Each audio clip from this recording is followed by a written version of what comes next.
People who cater to the super rich. What things have you seen? Number 1. I briefly worked with one of the top Saudi Arabian crown princes in the 80s. He would buy out the top 3 floors of the best hotels, 4 seasons and so on. 2 floors were for his maids, help and security. Top floor was for the royal family. Once, it was only the prince and his 3 wives. Crazy shit. Number 2. My grandfather died with a $20 million portfolio. He lived in a 1-bedroom condo that was built in the 50s, drove a rusted out Honda, and his entire wardrobe came from Walmart and was 10 years old. At his will reading, a bunch of distant relatives showed up hoping to get a piece. In his will though, he made fun of all of them, then spent 10 pages detailing how and where he wanted all his money donated to specific charities and foundations. Some of it was even really surprising, as nobody besides him was aware that he casually owned 160 acres of land in Vermont that was just forest. The land was donated to a land trust and turned into hiking trails. Number 3. I used to work for a billionaire Russian family as a tutor for their daughter. One day, we're in her room studying and suddenly she yells, "Daddy's home," and runs to the window. She'd heard a helicopter and knew it was about to land on the lawn. Number 4. My dad used to work for a private airfield. They had a ton of people fly in, but most of the more richer clients always flew in at night. I remember one time in high school, I had to do a job shadow thing and went to work with my dad. They had the owner of a California airport fly in for the weekend. My job was to stand outside with an umbrella. So I stood outside with the umbrella. His wife tipped me $20 and said, "The sandwich trays are real silver. Have at it, kid." After they got in the car, I asked my dad what she meant. Apparently, when some richer folks fly, they let the people who detail their planes have the platters and other serving items. I always wondered how we got so many weird serving trays. Another time, when I visited him at work, I got to hold an albino kangaroo, most adorable and softest animal I've ever touched. Number 5. Worked graveyards as a valet at an ultra-luxury boutique hotel. It's quite shocking how some of these people live, and you'd never have a clue by just looking at them on the street. One weekday night, I was asked at 2 a.m. by a guest to bring around his Bentley. Regular looking dude came out with a backpack, got in, and left. Not 30 minutes later, the same dude pulls up in a Ferrari and now has a briefcase instead of a backpack. Skip ahead an hour and the same guy orders 5 shot glasses to his room. I go up and it's 2 guys in robes and 2 naked ladies on the couch. They have lines of coke and booze on the coffee table. They tip me $50 for the shot glasses and I leave. 2 hours later, just as the sun was rising, the 2 guys come out together in suits looking like they were heading to the office. The ladies left shortly after. Obviously, drugs and escorts were nothing new, but the car swap in the middle of the night was a bit strange. Number 6. I'm an art student working as a gardener. We work in one of the wealthiest areas in my country. Some customers are really eager to show me their collection of artworks that they have hanging on their walls once they found out that I study it. I remember one time standing in a bathroom with my dirty gardening clothes and there was a Picasso above the toilet. Number 7. I used to do pool and spa maintenance in my 20s. I worked on one property with a mountainside, 10-bedroom, 14-bath mansion with a saltwater pool, tennis courts, guest mansion, and a servant's house that was 4-bedroom, 5 baths. The property had so much more stuff, but that isn't the crazy thing. I worked on this property for 2 years, year-round, 5 days a week, and not a single person was ever there. The middle-aged single woman that owned it lived in the city about 4 hours away and just didn't come to the property because she was so busy with work. A multi-million-dollar compound just empty all the time. Finally, after 2 years, I got a call from my boss on my day off. He asked if I could go to the house to put some pool floats away. He apologized because it was my day off, but said that the owner would pay me $500 to go put them away. I was confused as to why there was even pool floats out anyway because nobody was ever there, but I figured F it, $500 for 10 minutes. I show up to the house and the woman's adult children were staying at the house with about 10 plus kids between them all, and they were having a massive pool party and a cookout. I awkwardly walked up and said to one of the parents, "Sorry, it must have been a mistake, but I was told to come put pool floats away, but you're obviously here, so I'll leave." Presumably, the woman's adult son said, "Oh no, we're getting ready to leave, you can take them." Then he instructed the kids to push them towards me. I literally grabbed one inner tube float and 4 pool noodles, brought them 10 feet into the pool house and put them away. I confusedly said that they were all set and went to leave. The son thanked me and handed me a folded mass of $20 bills. It was $400. I was expecting $500 from my boss for payment, but I figured $400 cash was still overpayment, so I didn't mention it. The next day at work, my boss gave me $1,000. I told him the son had already paid me $400, which was fine. He said the son told the woman how great of a job I did, so she wanted to pay me $1,000 instead of $500, and the $400 was a tip from her son for 10 minutes of work. She actually called my boss the next day to ask if she should reimburse me for gas since it was 15 minutes from my house. I told him that I was all set. Number 8. A friend from high school worked a few years as a deckhand on yachts in the Mediterranean, and he said he once jumped in to get a customer's bag and he got tipped 4,000 euros. He also observed actual bricks of coke brought onto P. Diddy's yacht. Number 9. I had a classmate whose father or mother was filthy rich from family money, can't remember, but they and he were amazing people. In uni, this girl in class who was really nice but also came from a poor family dropped her MacBook. She worked 60 hours a week for 3 months in the summer. He just came up, gave her his MacBook, and said that he would just get a new one after school and his parents wouldn't care. Pure generosity. There was no TikTok movie or karma whoring going on. He was a stellar dude spending his parents' money but only on stuff for other people in a nice, helpful way. He also gave all the guys in class a suit for graduation. Lots of people were talking about renting one and stuff, and he told everybody he knew a place to rent real nice suits. We all went there, and we all rented a suit for 100 euros or so, everything included. And when we went to return it, we found out that they were all paid for by this dude. He was like, "Renting a suit is stupid, but buying a suit is expensive. Now you got the best of both worlds." Last thing I heard, he bought like 10 PS5s from scalpers and sold them for retail to kids in the neighborhood. I should have stayed friends with him. Number 10. My dad works in shipping and has a lot of friends who have worked on super yachts. In the 90s, one of his mates got a call up to bring the yacht of a particular Australian media tycoon billionaire, not that one, from Sydney to New York, with instructions to be anchored in a particular bay at an exact time with a lunch spread for 50 people ready. So they got there and set up the food. The guy never showed up. Turns out he was having a rich dude party in a building overlooking the harbor and wanted to be able to point down and say, "That's my boat." He wanted the lunch just in case he decided to take his rich friends down to his yacht, but he didn't feel like it that day, so all the food got wasted and they sailed back to Australia without seeing him. Number 11.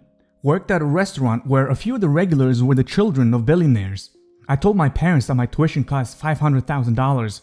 A student from China in America, I overheard after being asked how she has so much money.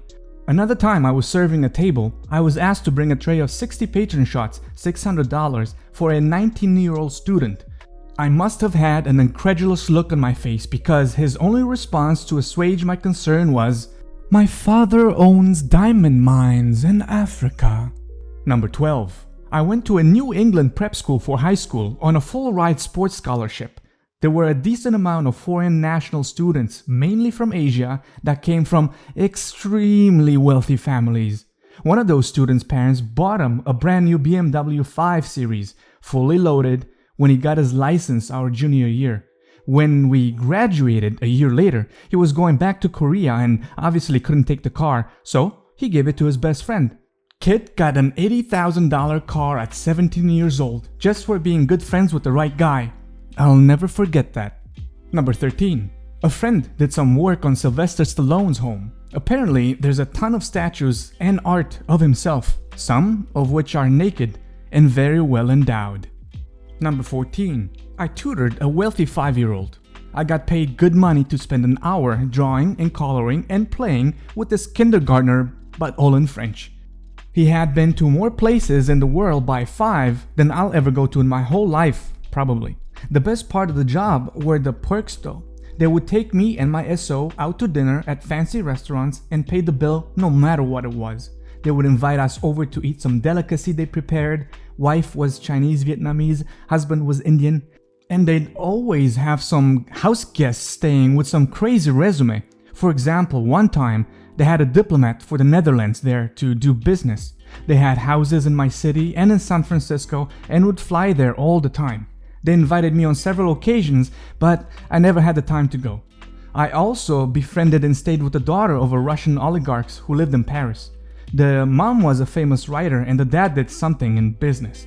Their grandfather was a famous Soviet writer, and so in general, they lived a very cultured life.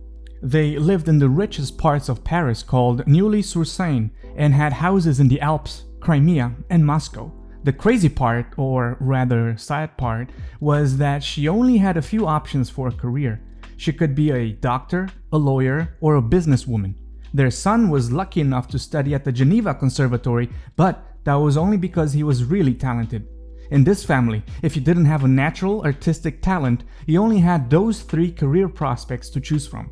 I had the impression that she was rather depressed about how limited her options were and how much pressure was put on her to succeed. Number 15. I used to work for a company that modified aircraft for really rich people. I'm talking 747s, not Gulfstreams. This one company had made several aircrafts for this one customer, who, I was told, had purchased a new one solely because his spiritual advisor had told him that one of his current planes was bad luck. He still let his wife use it for her personal travel though. To me, one of the most exquisite features of these planes wasn't the gold-plated everything or rare wood veneers, it was the silk carpet. That stuff cost over $1,000 per square foot and feels like walking on a bed of angel feathers harvested in the most inhumane way possible. Granted, these guys don't deck out the whole plane, just their personal areas. The aft third is usually reserved for staff and such and is more like a fancy economy class.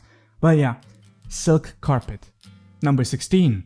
Was invited to a Christmas dinner while I lived in Seoul by an extremely wealthy Korean family. Very nice family, but I think in hindsight, they wanted to show their friends that they had foreign friends like me. Wife had everything catered and the house professionally decorated. It felt like we were in a department store. Multiple Christmas trees, a working train set, staff handing out appetizers on plates, and so on. It looked like she studied Christmas movies from the US and copied everything.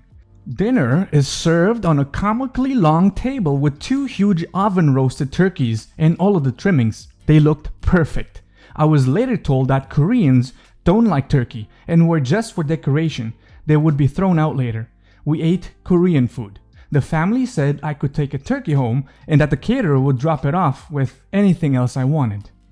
Number 17. Have been working for the super rich for some time.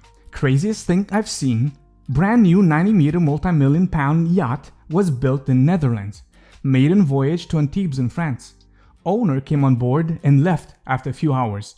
Next week, we get sent to Genoa, Italy, where all the bathrooms on board were ripped out and upgraded. That doesn't sound like a big deal, but I'm talking about brand new marble sinks, showers, floors, and lobbies, all crowbarred out, chucked in skips. Tons of brand new polished marble binned. New marble colors and patterns arrived in the weeks following. There's feed me money, there's FU money, and there's it's not even a thought money. Number 18. I used to work for an Arab billionaire's son, a daddy's money guy, terrible garbage human being. Once, saw him spend $16,000 on a wallet. Was a fancy one with little gold spikes on it and stuff. He had shoes with gold on them. I remember one year for his birthday, he received like 30 plus cakes, big fancy cakes, and he told us to leave them on the floor in the hallway outside his room. We walked by those cakes every day for 2 weeks, waiting for instruction.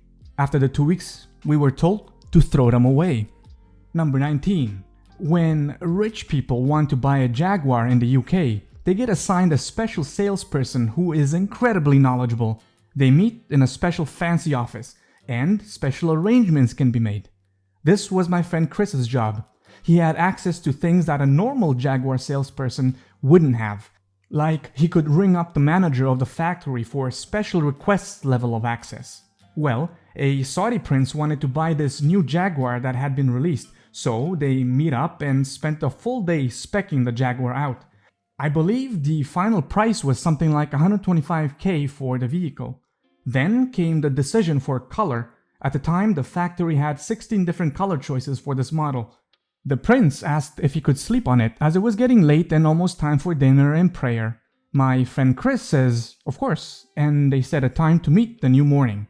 The next morning, the Saudi prince is like, I figured out an acceptable solution to my color dilemma. To which Chris goes, and what would that be? The Saudi prince goes, I'll order one of each color. And my friend Chris is like, oh, well, of course. They quote delivery time and presented him with ocean travel options, to which the prince said, what about air cargo? Chris, thinking maybe they do 1 or 2 by air cargo and the rest by boat, the prince was like, no, I want all 16 vehicles loaded on a plane and flown to Saudi Arabia. So, that's the story on how 16 of the same Jaguar with different colors ended up being flown to Saudi Arabia. All in all, the total cost was around $2.5 million. Please note that the prices should be pounds, not dollars. Number 20. I'm a driving instructor, and one group rented the track to drive their supercars for the day. At the end of the day, they all partnered up and got into the cars to leave. After they were gone, we realized that they had forgotten their Lamborghini Aventador at the track. What was your favorite story? Let me know in the comments or share your own. Like and subscribe, and catch you in the next video. Thanks for watching.